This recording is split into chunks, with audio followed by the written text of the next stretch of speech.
Alright, this is a quick little demo of my new stereo setup.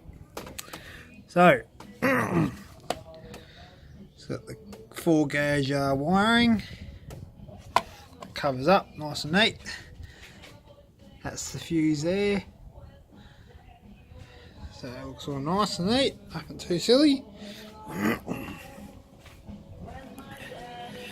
I run the power wire all the way through there, the left side,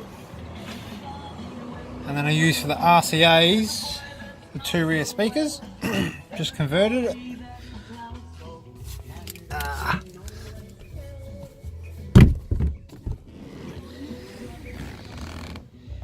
That's a KXA 800, plenty of power, and that's where the gains are, right there as well.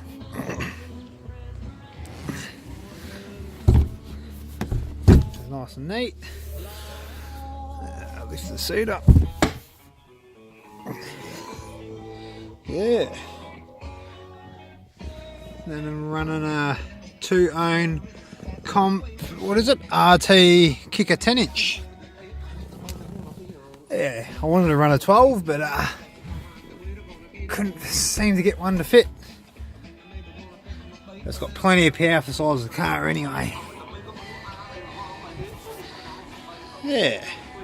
I'll give you a demo. That's all with the Sync 3 as well.